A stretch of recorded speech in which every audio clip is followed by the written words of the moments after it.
So The Devils from Ken Russell hasn't come out on Blu-ray. I don't think it ever will. If it does, like someone has to die at WB in order for that to happen.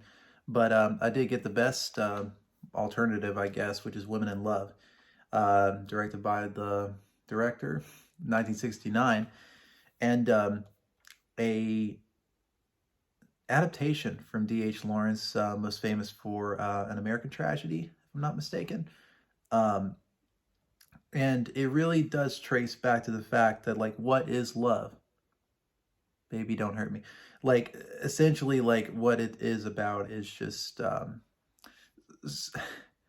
it's really really difficult to explain the book itself, but the movie, it's it's a very different type of like film when it comes to like the um pageantry of like the upper classes that is depicted in this film.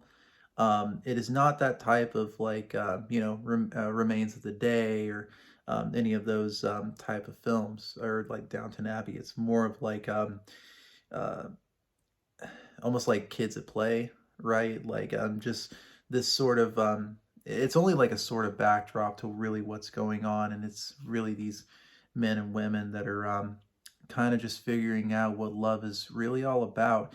And the two men, both played by Alan Bates and Oliver Reed, are both almost like complete opposites of each other in a way, but they're both deeply like insecure when it comes to their sort of their own ideas of love. Where as the Alan Bates character is way more kind of like passive in a way. He's more thoughtful.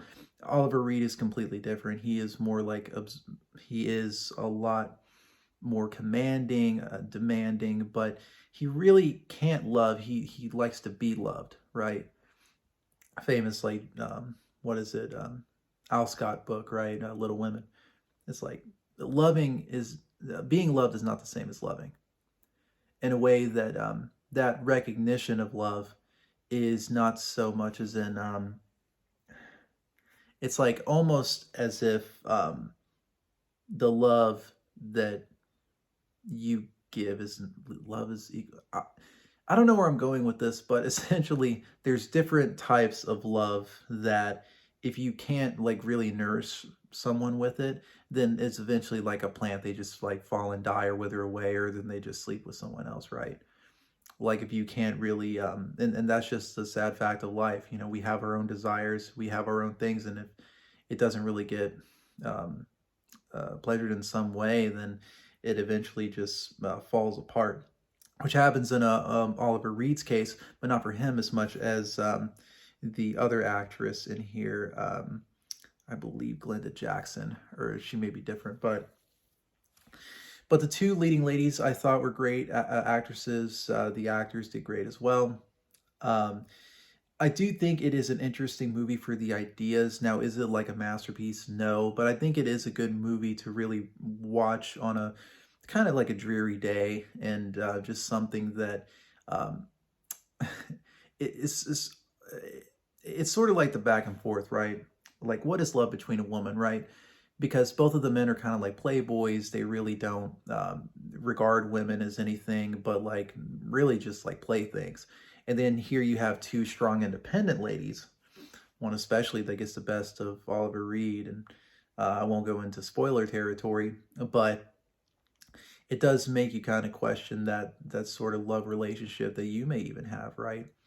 Um, Special mention for the end, the sort of Seinfeld ending that took me off guard. But it was I thought it was actually pretty poignant and funny at the same time, which I think that's what it was supposed to be. But so for Women in Love, I think that the transfer is absolutely gorgeous, even for like Blu-ray.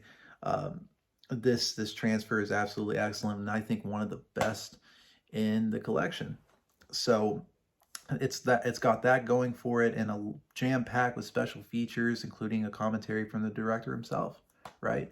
So you can't go wrong with this movie. I think that, of course, the classic scene between Oliver Reed and Alan Bates whenever they're fighting naked in front of a fire, very homoerotic. But that kind of displays a little bit of their relationship that really I don't think goes far enough in the film for me. Now I'm not saying like, they needed to like kiss or anything like that, but I'm just saying that like they explored it a little like less in depth than I would like.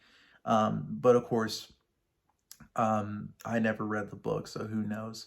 But anyway, I would recommend Women in Love, and I don't think it's on the Criterion Channel. This is $20 on Amazon, so definitely take your choosing. Pirate it, I don't care. So thank you so much for watching, guys. Appreciate it.